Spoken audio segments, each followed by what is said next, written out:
Okay, we are live. Okay, welcome to everybody to the IDRA hour. This is a really exciting special. This is a, hold on one second, I have to close myself, washing myself. This is a very, very special show for me. I'm really honored to be joined today for our kind of the first discussion I'm going to have on the show. Joined by Dr. Yehuda Kurtzer and Dr. Ari Hoffman to discuss questions of the Jewish tradition, pluralism, and the limits of pluralism. This show has been devoted generally to Jewish culture broadly, but the moment seemed to call for something a little more urgent, a little more directed to the issues of the day. I think we all feel that the political landscape is shifting in the country generally, and it's definitely happening within the Jewish community as well. And I felt that the back and forth that we'll get to between Ari and Yehuda really brought to the surface a lot of the tensions that are emerging today. So let me first introduce those who are joining us today. Ari Hoffman is a columnist at The Forward, where he writes about politics and culture, and his writing has also appeared in the Wall Street Journal and Tablet Magazine and many other prestigious publications. He holds a PhD in English literature from Harvard and a law degree from Stanford. He has worked at the U.S. State Department, practiced law at Wilkinson and Walsh, and served as an assistant dean of students at Harvard College. Welcome, Ari. Thank you. Good to be here. And Dr. Yehuda Kurtzer is president of the Shalom Hartman Institute of North America. He is a leading thinker and author on the meaning of Israel to American Jews, on Jewish history and Jewish memory, and on questions of leadership and change in American Jewish life. He's the author of Shuva, The Future of the Jewish Past, which was published by Brandeis in 2012, and co-editor with Dr. Claire Suffren of the forthcoming volume, The New Jewish Canon, which is a collection of the most significant Jewish ideas and debates of the past 2 generations, and will also be brought up in the course of this conversation. Should also mention that I am a fellow myself at the Hartman Institute, and I'm really honored to be there, and Yehuda invited me, so we have that professional relationship as well. Thanks for having me, Joe. Thank you guys so much. I want to just give a little background to the present controversy and what's at stake. Please feel free at any point to jump in to correct my account of things. I just want to explain a bit what has happened and what brought us to this pass. So as we know, there have been widespread protests in favor of Black Lives Matter and issues related to the Black community and police violence. And some of those protests have issued in looting and general violence. The president has suggested that there ought to be the use of military force in quelling the violence flowing from the protests. And Senator Tom Cotton of Arkansas was asked to write an op-ed to that effect in the New York Times. He wrote the op-ed and it was published. The op-ed is still up and you can read it. That it was published led to widespread protests within the New York Times. In particular, many staffers who were themselves of color tweeted out the same line publicly. Running this op-ed puts Black New York Times staff in danger. And it led to a widespread sort of insurrection against the opinions editor, who was then James Bennett.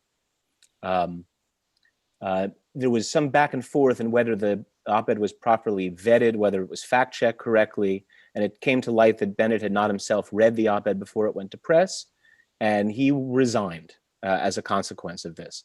There's a really interesting article in the New York Times about what was at stake within the Times leading up to Bennett's resignation. Among the things revealed there was that Bennett may have been next in line, or at least was one of 3 candidates for executive editor of the New York Times. And he was known during his tenure for bringing in conservative voices into the opinion pages, and as well as conservative columnists. After this whole brew, while it was still brewing, before Bennett himself resigned, Ari Hoffman wrote a column in which he said that the New York Times was right to have run, and correct me, Ari, if I have the summary wrong, was correct to run the piece in the first place, because he said pluralism is a Jewish value and a value that we shouldn't hoard for ourselves, a value that's good for everybody. And you also argued there that Cotton's argument was not a fringe argument. Cotton himself quotes a poll in the course of his opinion piece that 58% of all Americans support, or theoretically would support, military deployment to quell violence related to the protest, and a surprising number that 37% of African Americans also support it. And so it's not a fringe argument, is what you were saying.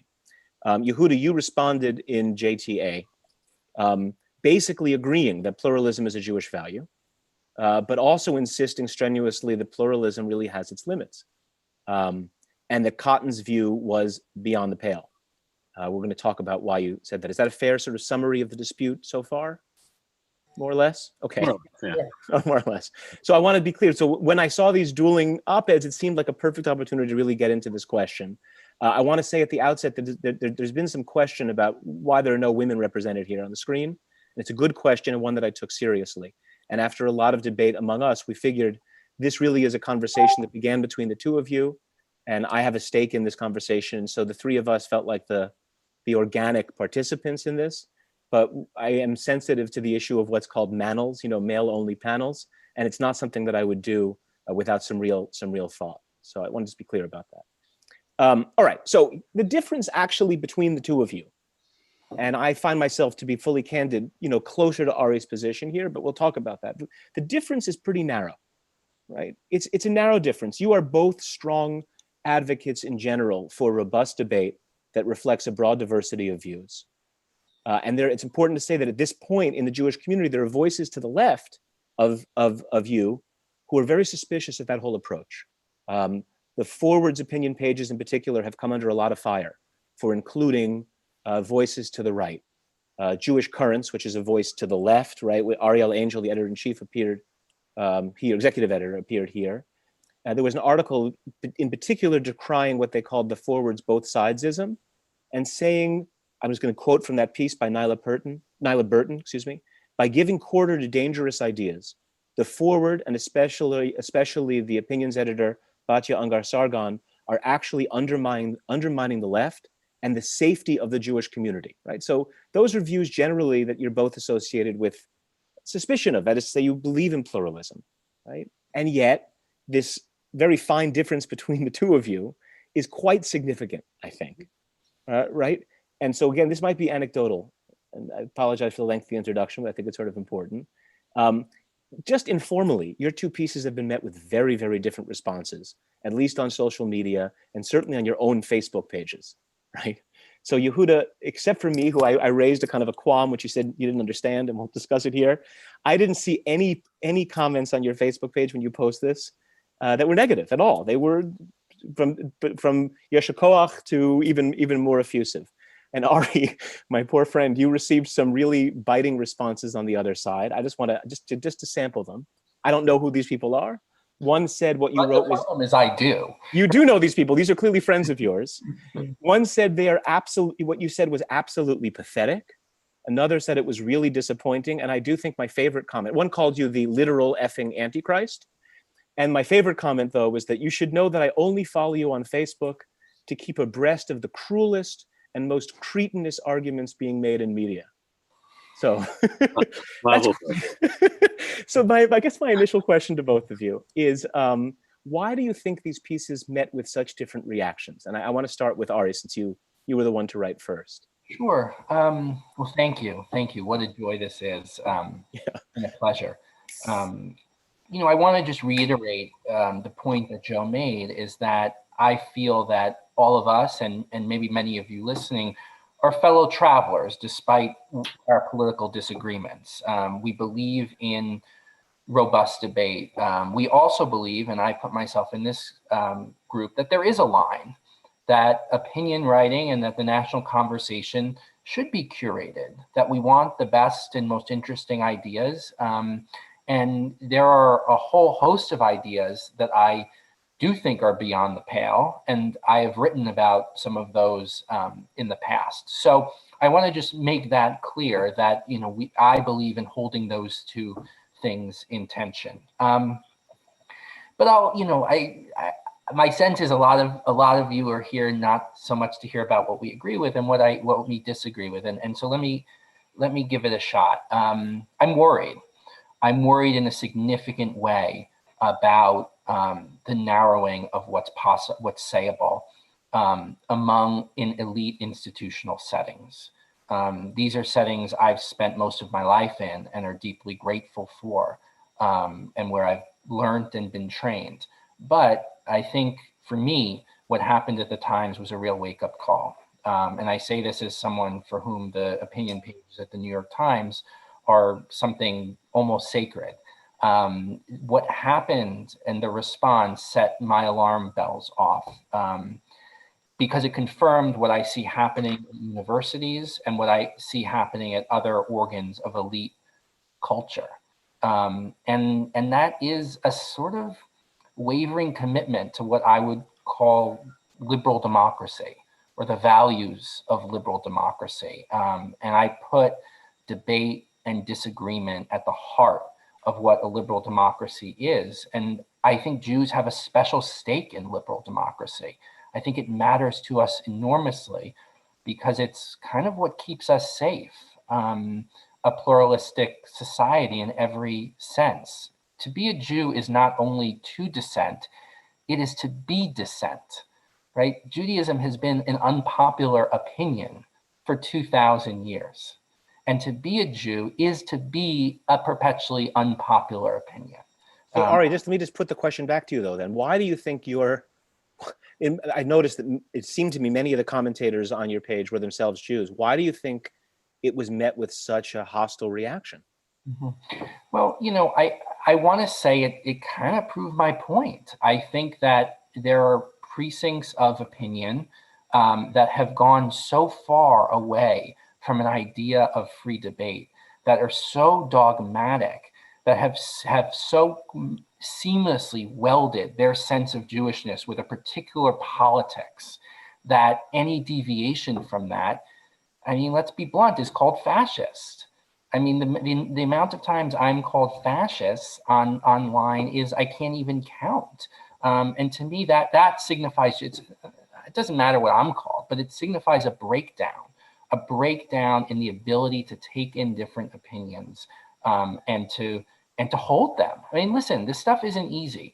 On the one hand, I think there's social media and has exploded the number of opinions out there, and a lot of those are toxic. In some ways, like, there's so much poison out there. So I'm asking the impossible, but I think this is the work, is that somehow we have to, on the one hand, hold the toxicity at bay, on the other hand, keep the door wide open. And Yehuda, let me turn it to you. That's the work.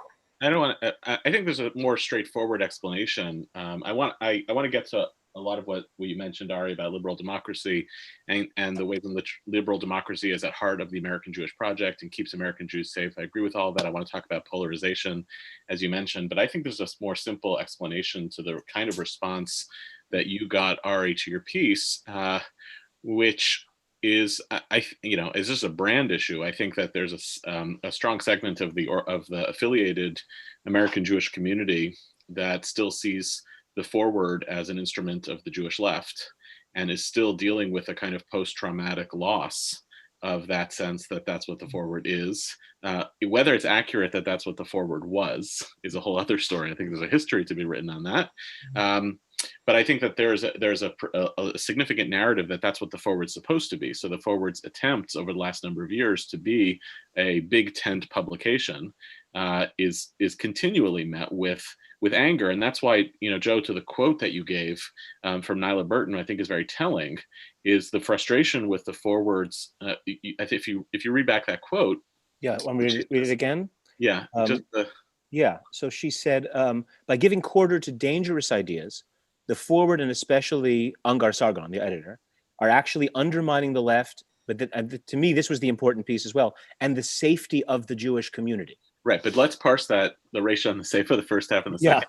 I think what's telling is the argument it's undermining the left, and not what you would think would be there, which is it undermines American democracy, undermines the Jewish position. But there's a specific sense that the forward is supposed to be part of the left, whether it's the full progressive left. And there, I think some of the shifts politically in America more broadly, polarization is part of that problem. The characterization of what is the left is part of that issue. But I also think there's a sense of like betrayal. We thought the forward was part of our agenda, but actually by putting, multiple voices in there, it's actually undermining the integrity of that agenda. So that feels to me more, and I don't represent a publication. I represent a Jewish Thought Leadership Institute that cares about issues of Jewish pluralism. So if I'm going to write a spirited defense of Jewish pluralism and what I consider to be its misuses, yeah, I'm not surprised that I didn't get a tremendous amount of hate mail for that, because I'm like in my lane, you know. Right. All right, so I think if go, I sorry. quickly, I think that sheds a lot of light, Yehuda. I think thinking about these questions institutionally can often be a really revealing angle, and I think that's right. I mean, I'm wedded to that vision of the forward. I mean, I'm part of it, right? And to Batya's vision and to Jody Rudarin, the editor-in-chief's vision. But I think that's right, that there's a sense of a kind of responsibility that the forward has. I think what's interesting is I think we saw that same sense of at the Times, right? So the question is, do we want our publications to be, house organs, for a specific view of the world? And do they have to be in today's polarized media environment? But I think it's pretty clear that Yehuda doesn't think that. I mean, that is to say, you would not be happy if the New York Times got captured by one partisan side of the debate. Your objection was different. No, of course not. Of course not. And I think where I disagree with part of Ari's opening, which is like this is kind of the beginning of the end of media, and I see this from some of my conservative friends also, like, oh, this is now over, is the Times has for years had columnists who are detested by the left. It kind of always has. And the last few years, folks like Barry Weiss, who was kind of a little slippery into where you kind of paint her politically. Bret Stephens also, there's always been conservative. Well, those are both Bennett hires, by the way, who met with tremendous resistance, but never an organized walkout. And I think you have to notice how extreme this case is to help to illuminate that there has been open debate and an ideological diversity on the editorial pages of the New York Times throughout a partisan and polarized moment. But this represented a threshold. And that's why, I think the Cotton case is a good one and a bad one. It's a good one because it shows a kind of tipping point. It's a bad one because it was so poorly executed. Yeah.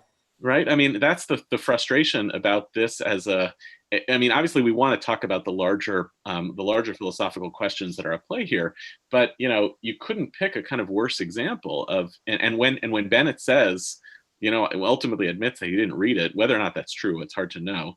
When he says I didn't ultimately read it, and when it's very easily fact checkable, and there was a lot of real problems with as the Times, as the publisher said, the tone of the piece, but even as the Times fact checkers themselves said, some of the content of the piece, it creates it's like, well, is this the example that really demonstrates the collapse of media? Or does it demonstrate that if you want to hold together something that is fragile, which is liberal democracy, if you want to hold together a vibrant public square with robust debate, you have to really do it well.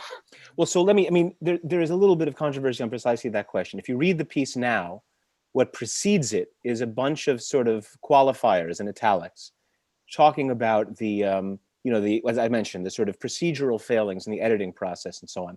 I don't know, and this is a factual question, I don't know whether it's standard for the opinions editor to read every opinion that goes to press, and whether his failure to read this piece, assuming we take it at face value, was significant or not.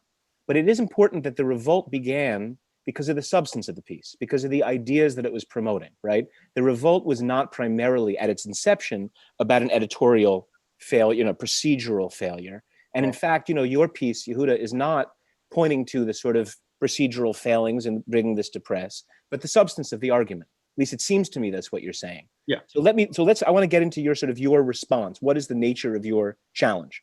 Right. So as I said, I think the basic argument is that pluralism is a wonderful value, but it must have its limits. And this article reached the limit, not just because of the procedural failings. Maybe I'm wrong about that. That doesn't appear in the piece itself. So what is it about Cotton's op-ed that was to you beyond the pale? So I think there's two components to my argument. One, which is much more specifically in response to Ari's piece, was about the use of Jewish pluralism in the service of this position. And therefore, I want to get into what is rabbinic pluralism and why I don't think it's as easily reducible to any two opinions are welcome in the Beit Midrash. I don't think that's what the rabbis imagined by Jewish pluralism. I think they were domesticating conflict in a certain way more than they were proliferating it. And that's why the importance of like well-reasoned arguments that exist within a framework is what the rabbis were trying to get at with their version of pluralism. But then there's the other piece, which is why this might even violate the norms of not just rabbinic pluralism, but the pluralism that holds together liberal democracy. And here, where I think it's critical is the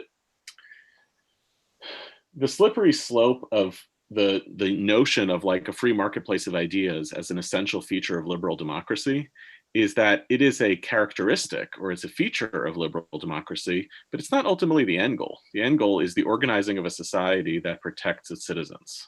That's the liberalism of democracy. Democracy is not tyranny. It's not the ruling party gets to massacre the non-ruling party in the streets just because they were elected into those positions. It's actually that the framework of democracy is supposed to be the rule of the majority and the protection of the rights of the minorities.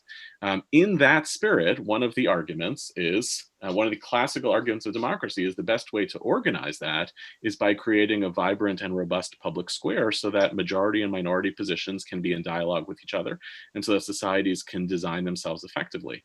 In this moment, you have a rise of American authoritarianism in the president. You have a popular uprising of people in the streets that is overwhelmingly met, whose main goals have met with overwhelming American consensus about this being basically good for democracy. We can argue about whether it's good for coronavirus, but it's overwhelmingly good for democracy. You have the rise of an authoritarian president who proposes authoritarian methods to quell the protests. And then a member of the ruling party is then invited to write the same opinion piece in the New York Times, which in and of itself could actually be anti-democratic. So part of the problem here is, do democracies actually have to incorporate what are ultimately anti-democratic viewpoints as part of their pluralism? And let me say that characterization of the argument is pretty tendentious. I mean, I spent some time rereading Cotton's argument. First of all, he goes out of his way to begin by saying, just as you did, that the basic function of a government is the protection of its citizenry, right? That's its basic function. And then he goes out of his way to say that the polls suggest that this has popular support, right? Even among the African-American community.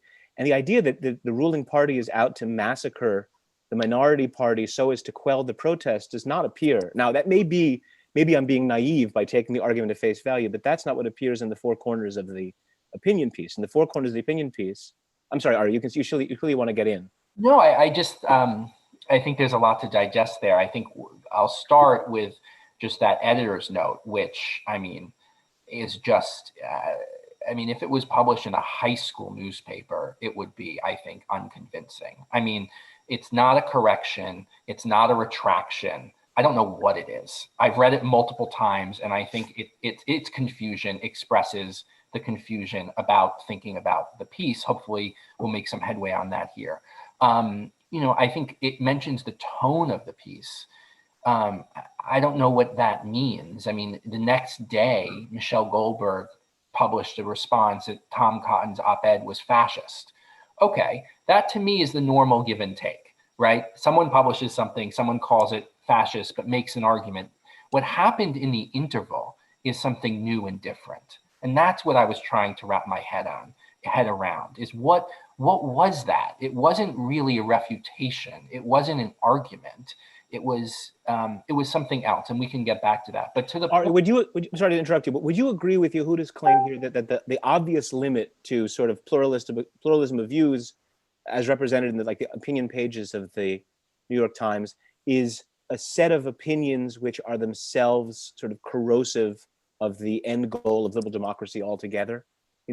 I think we'd agree that yes, there is a limit, of course, but I think the notion of what the good is or what security is really complicated. And I mean, when Cotton wrote that piece in the first half of last week, thankfully, I think I didn't love the piece. It's also, I think, been mooted by the fact that protests have been peaceful and powerful.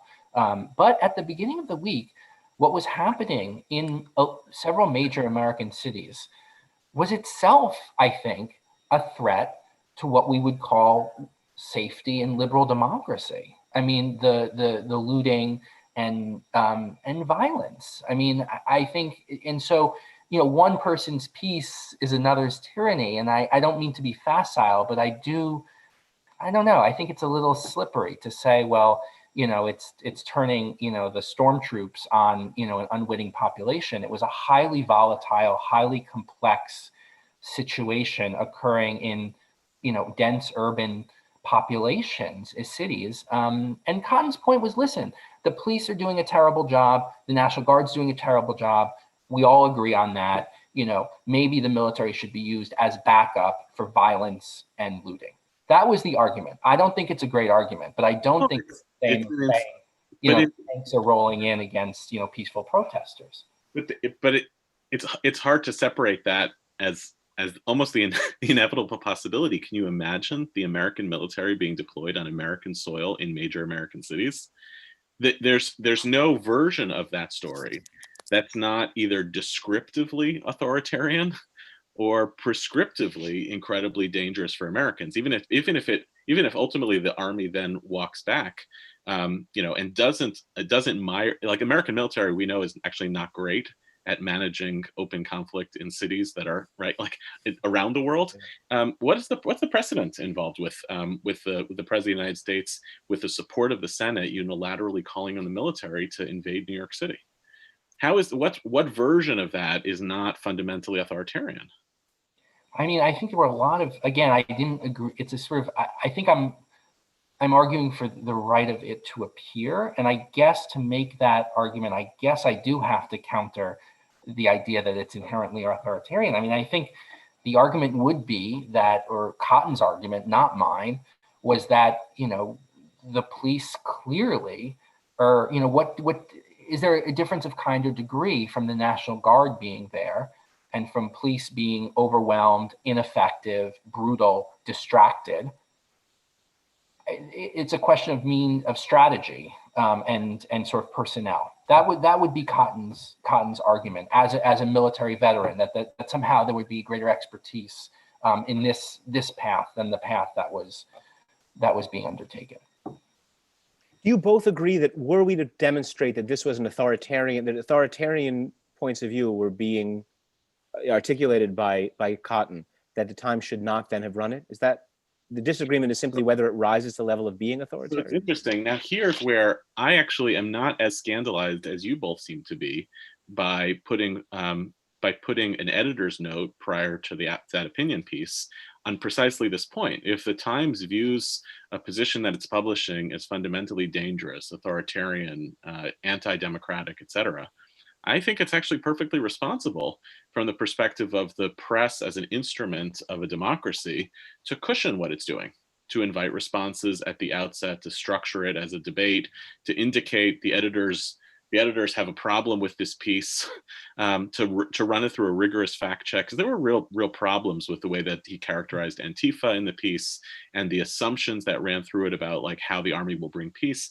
I would think that actually becomes fair play, the same way that at times the New York Times has run pieces by dictators and really many problematic political figures, but it's done with a kind of framed assumption that this is a data point for its readers to grapple with, but that it doesn't kind of imply like an imprimatur of legitimacy simply by running it in the Times.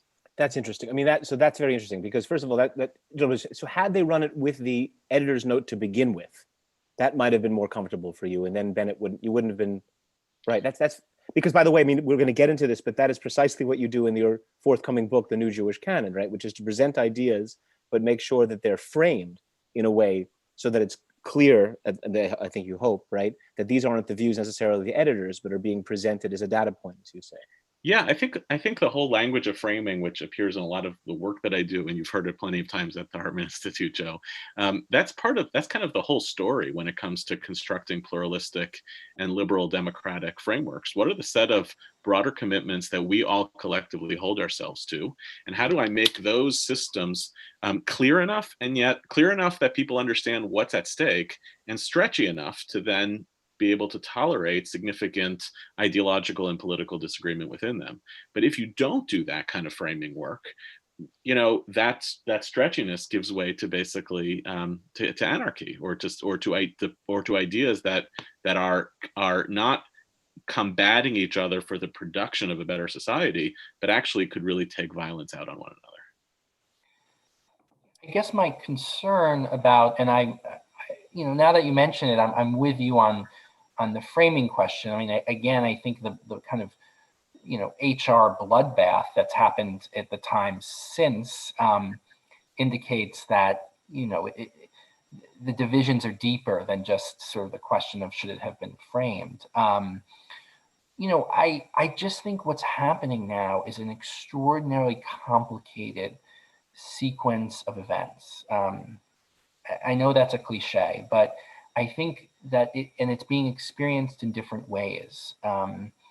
And safety and security, the future of cities, the nature of the law, the nature of law enforcement are all like at the heart of this moment. And those to me are open, interesting, volatile questions. And I think one of the things I worry with the argument that it should never have appeared in the first place was that underneath that was a sort of a refusal to deal with that complexity, and the fact that in this moment, a good deal of Americans might have views that might make, the people at the Times or us kind of uncomfortable, and so that's why I'd rather see it. So Ari, let me make an argument that Yehuda doesn't quite make in his piece, but he might have, right? Which is to say the following: under normal circumstances, right, a robust public sphere in which all views that have any sort of degree of popular legitimacy are aired is a good thing and a healthy thing.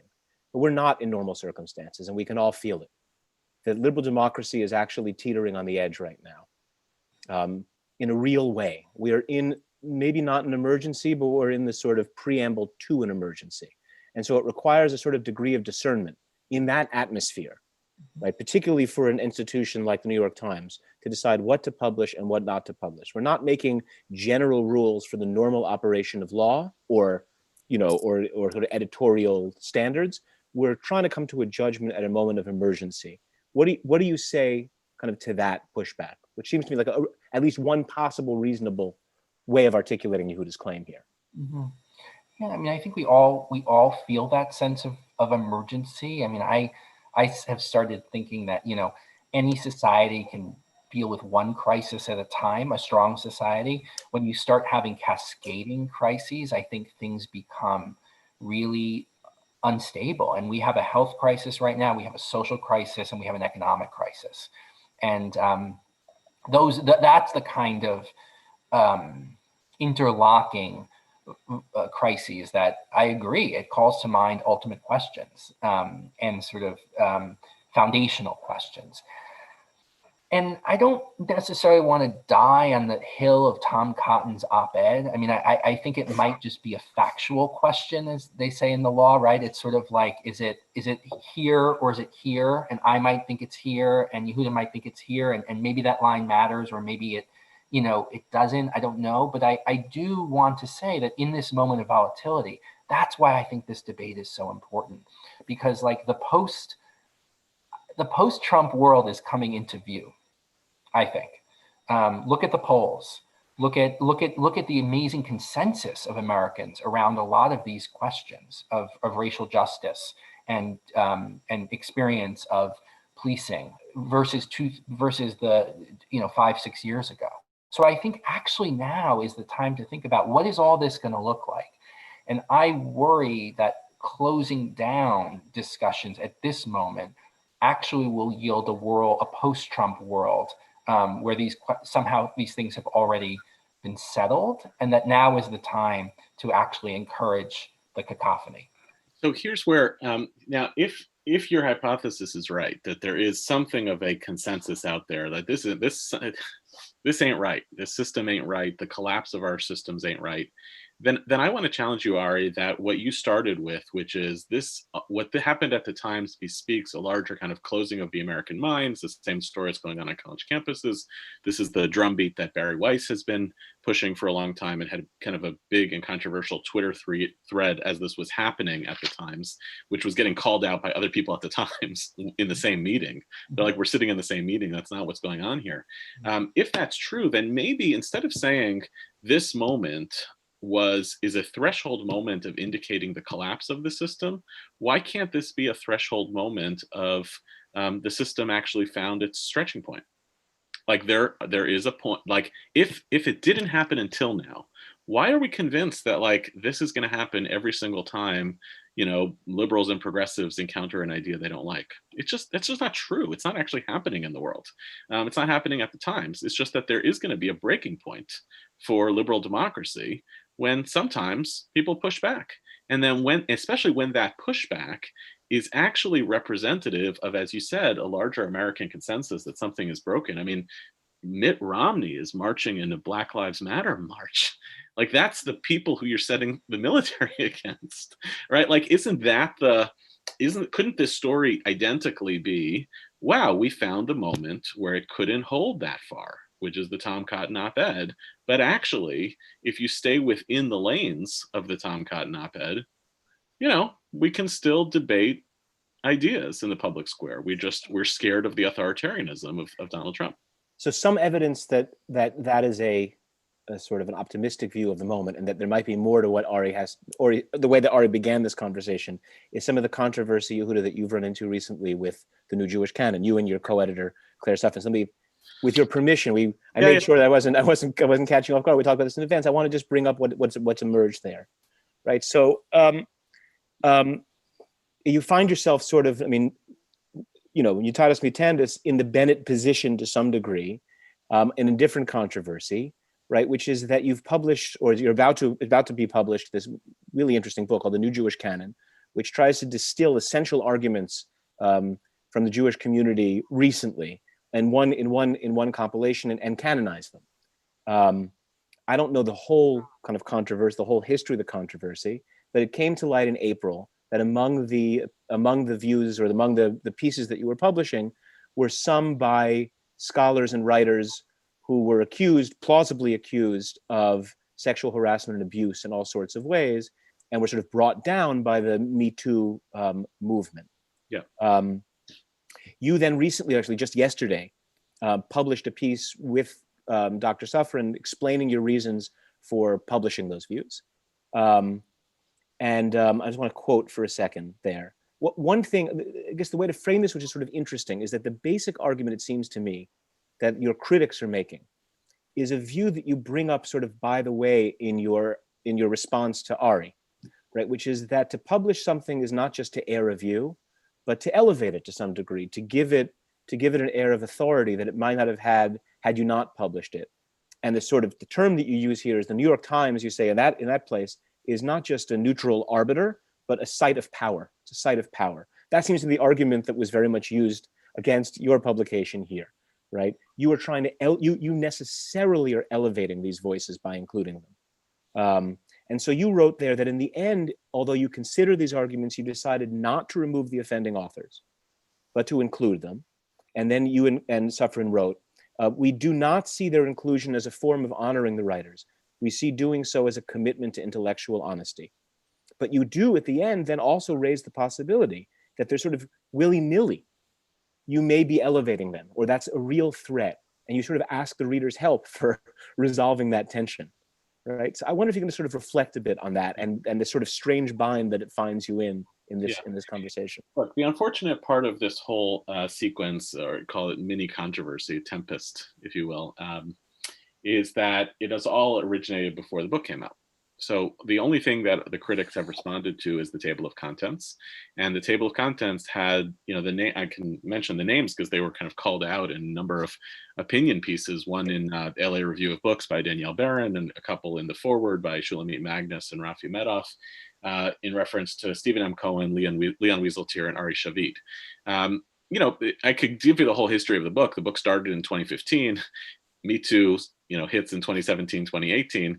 We didn't toss the book out. We kept plugging forward. And I think we made some mistakes in not pausing and saying, okay, now these writers have a different reputation that's associated with them. How do we cushion this? Because it's going to be met with some controversy. I will say, in our defense, I guess, we assumed that when people would also notice that in the book were the writings already of Meir Kahane and Yitzhak Ginsburg, the author of the writings that motivated Baruch Goldstein, that people would say, oh, they're not using the term canon like canon law. They're using the term canon in a kind of cheeky way to say these books, these are the writings that shaped a period of time. But we didn't pay attention to that as strongly as we should. And that's the piece that we wrote yesterday in Marginalia, was trying to take responsibility for that.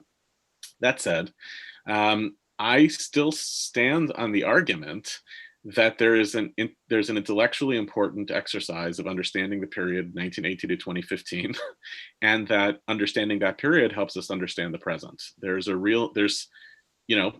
the case, let's take Shavit as the example.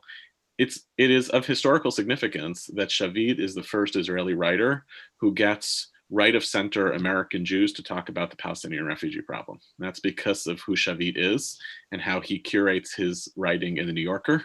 It's Benny Morris, just to take this example, introduces the Palestinian refugee problem, gets blackballed by Israeli academia for 2 decades until he repents. Shavit, in the same year that he writes in the New Yorker about Palestinian refugees, ultimately keynotes the AIPAC conference. So something interesting is happening there. Now, what I regret is that by this controversy hitting before the book comes out, nobody got to see how we actually told that story. And there is cushioning, right, of why we made this choice and not that choice, what it means for us to include these books. I am sensitive to some amount of the kind of mob army ethos. I think that's why you're drawing a link between these two stories, Joe, of like, there was a mob army at the New York Times that took down James Bennett, and there was a much smaller mob army that tried to take down our book. I think that those things overlap in a certain Venn diagram, but where I think it's a little bit different is, it's the difference between, in a moment of American protests, what does it mean to air Tom Cotton's views, versus 6 years from now, when the Times is doing a retrospective, what would it look like to interview Tom Cotton about what he was doing during that time? And that just seems to me so vastly different. Right? Does that make sense? Yeah, it does. I want to make sure Ari has a chance to sort of respond, and I have a question for you about that. Yeah, and thank you for that sort of honest and open answer. I guess I see those two things as maybe a little closer.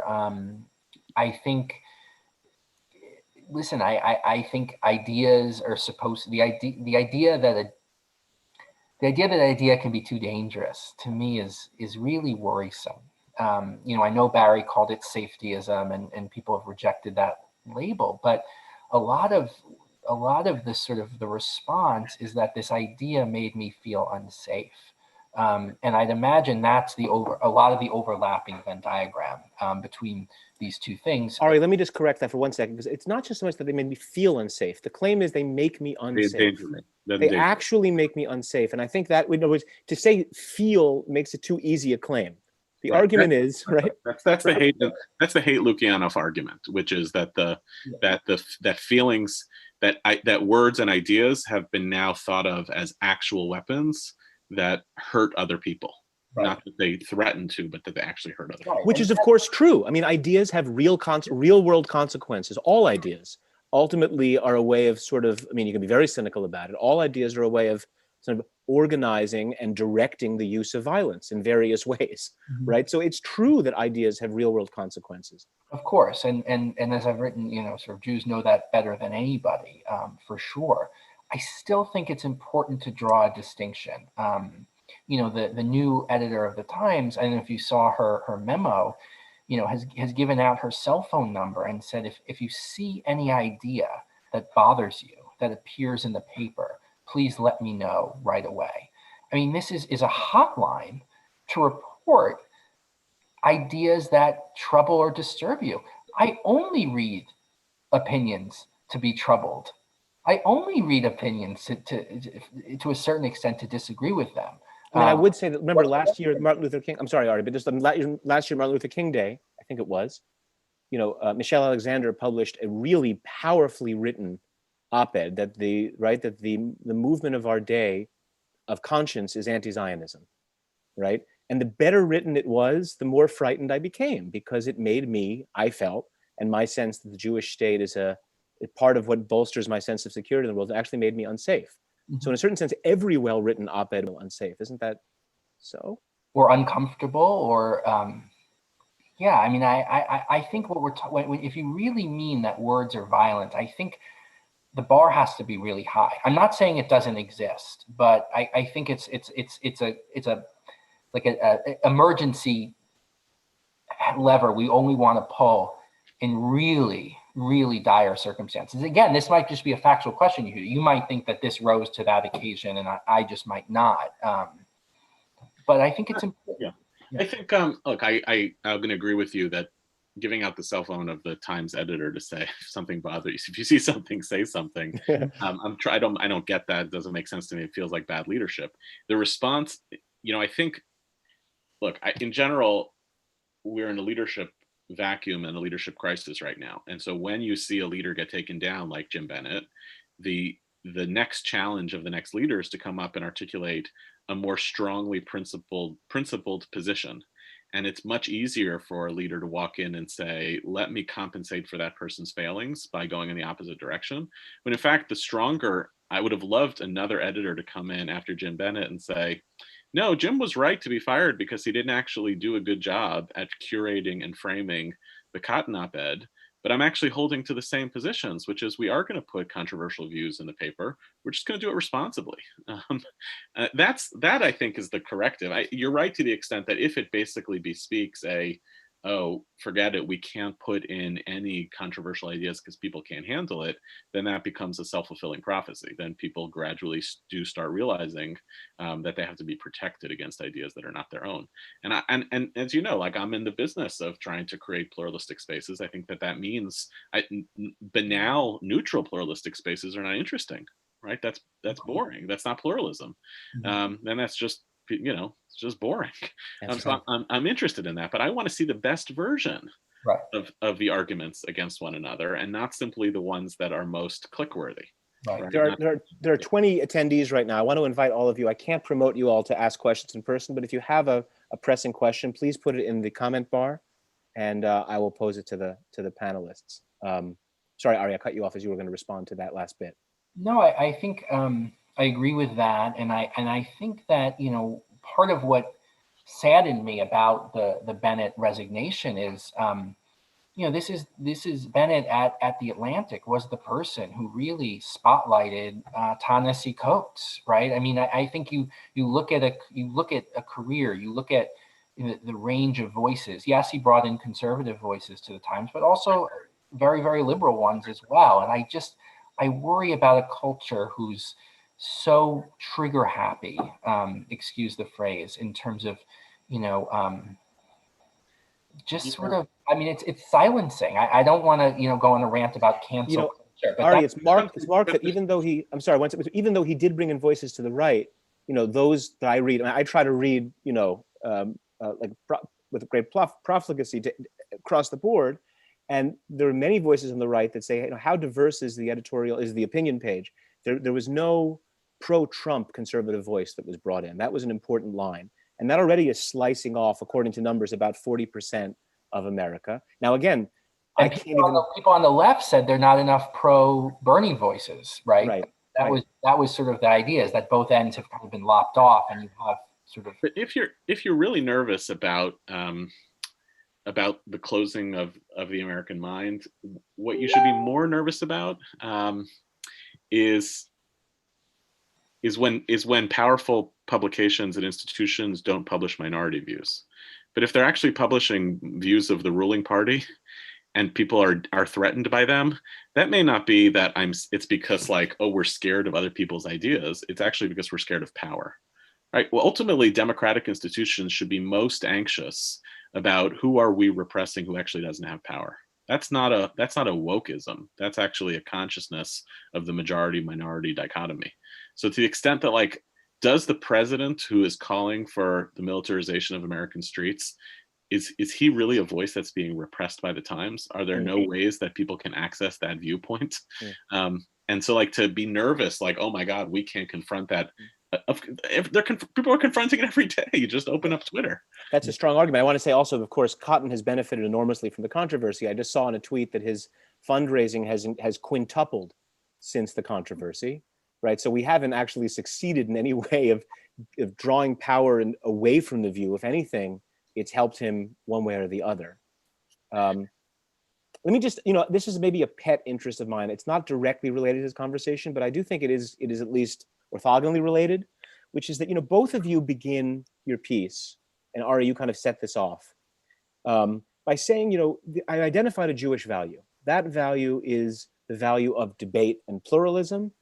And from there you move to say, and that Jewish value has something important to say about how the New York Times ought to have a policy for its editorial page. And what's interesting, Yehuda, is you didn't challenge that guiding assumption. You said, in a certain sense, he's right about all of that. It's just that the way that he's phrased the principle is overbroad.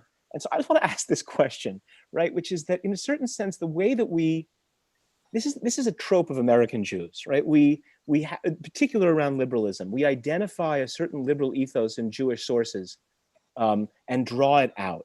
And yet the very fact that you both can find warrant for very different politics, or not that somewhat different politics in Jewish sources, and I didn't get into the sources that you cite or would cite there, suggests to me that perhaps we can find warrant for almost any politics we like in the Jewish tradition. And so I have questions for this. What is this genre? And why does it matter what the Jewish tradition says about pluralism to the New York Times? I mean, if the Mahabharata has something to say about the way that we govern things, why would that have any bearing on the New York Times? So that's sort of an open question to both of you. Mm-hmm. I'll just quickly, and then I want to listen to you a bit, but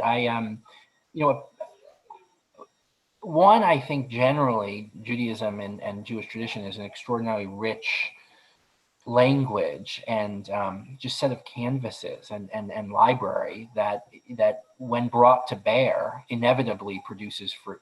I'm deeply committed to the idea that those insights are not inherently right or left. They're orthogonal to the politics of the day because they precede the politics of the day and they'll far outlast the politics of the day. So I think they're relevant, they're in dialogue, but they're never directly attributable to, they never graph on exactly. I don't know, I think for me at least, the Jewish commitment to debate felt relevant, and I think it is. I mean, I think it's one of the things we can offer, that we can bring to the table. And of course, we might disagree on what that means and what that looks like, but I think we both agree that it's relevant and sheds light. So, Joe, I think you're asking a deep question. It's kind of like, why do I need Jewish media at all? A little bit of like, let's just debate. Should Tom Cotton have written it or not? Do I like it or do I not like it? Like, what's the appeal towards the Jewish side of this? That's interesting. It's an interesting question. The way I see it is, I think that's just kind of like what it means to be a human being, is that you access universal questions more effectively when you can enter through the gateway, which is your own particular tradition and community. And I think that enables us as people to resolve our dissonances. Like this is my religious, communal, tribal identity, and here it is through that identity that I live out my Americanness. And I think it's therefore not that surprising that we as Jews, if I can use that phrase, I'm sure this show is open to people who do not identify as Jews, that we as Jews want to create like a consistency between like, how do I think about this issue as a Jew, and how do I think about this as an American, as a human being? So I think that's what kind of Jewish media and Torah teaching around politics is always trying to solve for. And now, where I think you're right that it can get cartoonish is that if all you're doing is basically lining up, let me choose Jewish value from column A from Judaism and like political value from column B, it's just like a dumb game. But where I think it's actually quite deep is that like sometimes there are essential features of what it means to be a Jew. I think that's what was powerful about Ari's argument was, no, elu ve'elu, the belief that like two opinions can be held by God, that's like a really important Jewish idea and is therefore, I have to resolve that relative to American liberal democracy. I want to bring that into dialogue because that's actually kind of at the core of what it means for us as Jews to be engaged in this project. Now, and as a result, like that's the gateway for me to then respond and say, I don't think that's what Elu Ve'elu means. But you're right. At that point, I'm not really arguing about Tom Cotton anymore. I'm actually arguing about what it means to be a Jew. And I think that has to be measured by its own standard. Is my commentary useful political commentary about Tom Cotton? No. That's why I don't like, and I don't need it to be, and I don't care for it to be. If I did, I wouldn't work inside the Jewish community and respond in JTA to a piece in the foreword that makes reference to the Talmud. I would try to like compete to get in the Times. Yeah. But I actually am more interested in a different issue, which is who are we as Jews showing up in moments like this? Because those questions of identity feel, I want to say, equally important. Yeah, I mean, I suppose because I guess I share Ari's sense that the kind of the liberalism is collapsing to some degree, and our ability to really air and understand a diversity of views is becoming more and more constricted. I guess I was concerned. I'm surprised that in this debate, again, even though the differences between you are quite narrow, in this debate, Yehuda, you came out closer toward the restricting view, right? And whether that augurs a kind of a time when, now that we're used to sort of reading Judaism as warrant for a certain liberal ethos, we will increasingly read it as warrant for a more and more restrictive ethos, right? And I'm thinking, for example, a friend of mine, Aryeh Bernstein, wrote an excellent sort of almost tshuva, saying that the Torah has warrant for reparations, right? And it was persuasive, but the more persuasive that it was, the more it felt, well, now that Ta-Nehisi Coates in particular has sort of brought that into the discourse and it's become a consensus view, we turn around and find warrant for it in the Jewish tradition. And my anxiety always there is, to what extent does the Jewish tradition exert some sort of pushback, some sort of force that says, right, even though the political vogue moves in this direction, I can't follow because my Jewish values, the Jewish tradition, whatever it may be, puts a little pressure on the other side. Right. And so that goes back a little bit to what I mentioned at first, is that I think it, at its best, it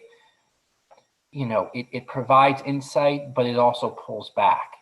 It fits awkwardly and it sheds new light, right? And those things are happening at the same time. And I'm interested in those gaps. Of course, Yehuda's right that Elu Ve'elu happened in a very different context. Of course, it happened among people speaking the same language, working within the same kind of revelatory and normative system.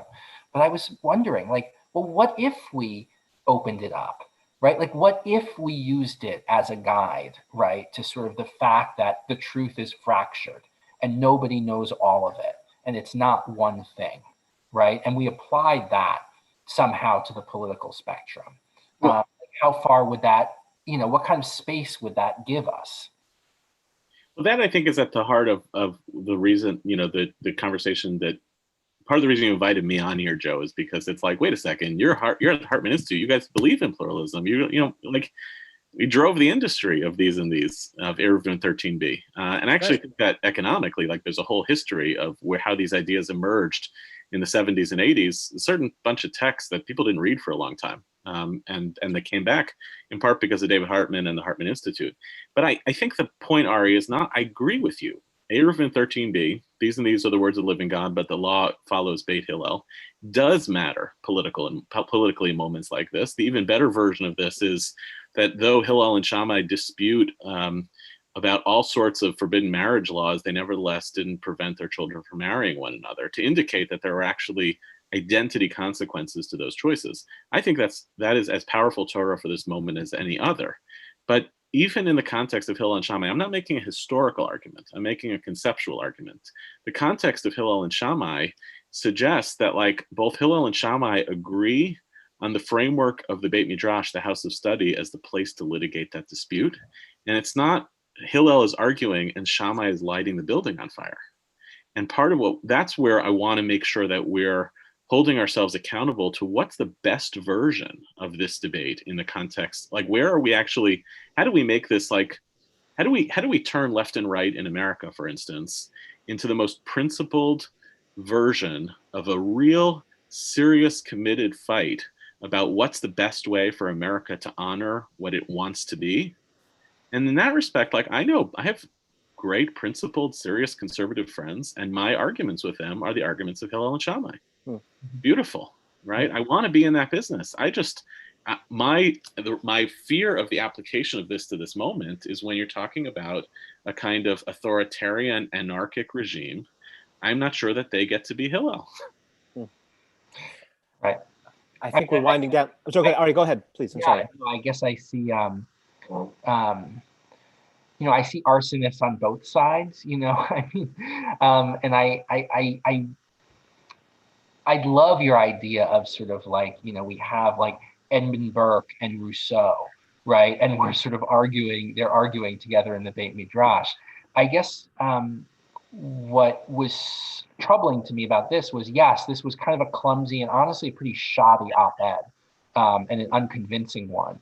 But I think sometimes you need that too, right? Like you need kind of, I don't know, sometimes you have to kind of hold not the best version of the other side's argument and just kind of hate it and live with it and not take it seriously or rebut it and kind of go on with your day, right? It's like you don't burn the house down because, you know, like someone wandered in who kind of doesn't belong.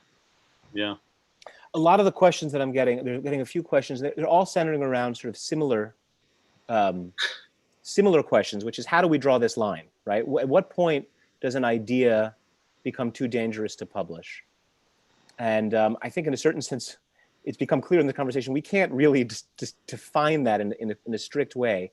I do want to suggest that this different framing for how to think about the New York Times or how to think about the new Jewish canon, there may be an irresolvable tension. Either we see publication as power, and so kind of willy-nilly by publishing something, you elevate it, you honor it in the words that you use in your piece, you give it a certain kind of you credential it, or we believe that all that is doing, not all, but the important function is doing is airing views that are out there anyway.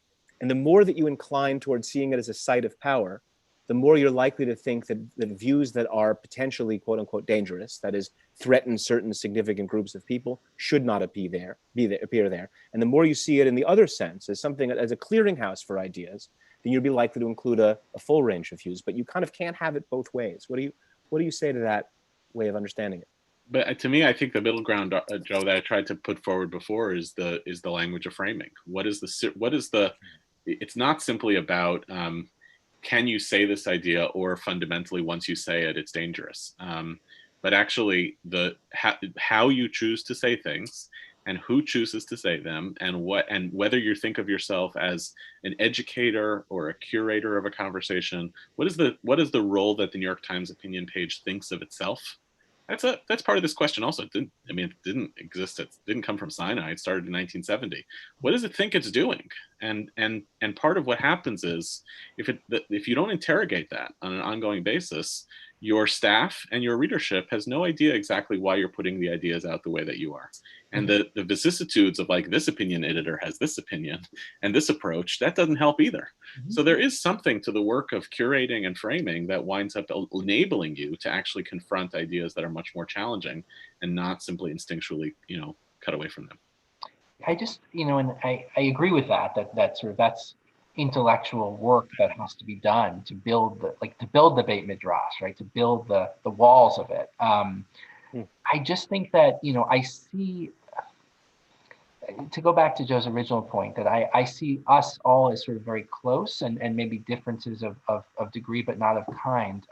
And you're right, Yuda, that absolutely, or I forget, Joe, that the Cotton piece is not a great test case. Like if you were to bring a litigation, this isn't the plaintiff you would choose. Bad facts make bad law, as they say. Right. But there is a movement that is gaining power. I mean, you might think I'm alarmist, that truly does not believe in pluralism.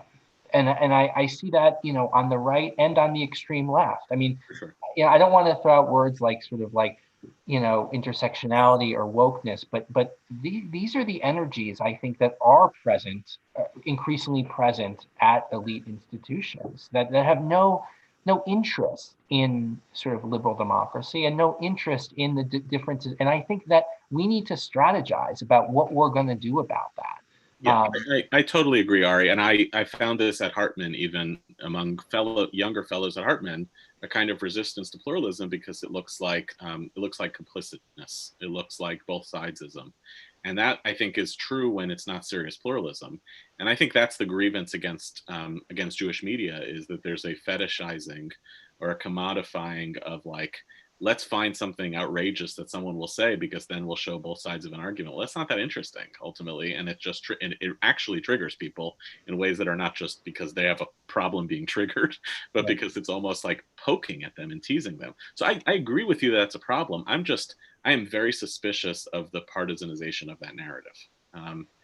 Especially because like the same people who are claiming, and I got this as a question from someone who I guess didn't want to put it in the chat, so they sent it straight to me. The same people who are claiming that there's like a closing of the collegiate mind claim themselves to feel threatened by the BDS movement, which is basically a nonviolent protest movement. So they're using the same language with respect to their own experience. So I think you're right. This is endemic. I think it's not exclusively. It's not a left-wing problem. It's also a right-wing problem. And I do think that there's a movement towards pluralism that has to be built. I just want to make sure that that's done much more carefully. I will just say, because I get to have the final word because it's my show, I will just say that when finally Ari's prediction comes to pass, and dangerous ideas are repressed because of the danger they can do, they will also find warrant in the rabbinic tradition for the repression of dangerous ideas, right? And for those who say that, well, in fact, you can publish Kohelet, you can publish Ecclesiastes, provided you frame it correctly. You append a conclusion that says the end of the matter is that we should love God and keep his commandments. They'll say, well, how successful is that in not letting the dangerous ideas get out? In fact, the mistake was to let the public, let dangerous ideas come to press at all. But thank you guys really so much for this conversation. This was really great. And thanks for taking time out of your obviously very difficult lives right now. And I hope everyone who watched this enjoyed it. And if you have follow-up questions, this is not the end of the conversation. This is the beginning. Please send them along. And if you want answers from Ari or from Yehuda, I'm sure they'll find a way to answer those questions for you. So thank you all so much. Thank you, Joe. Thanks, Ari. Good night, everybody.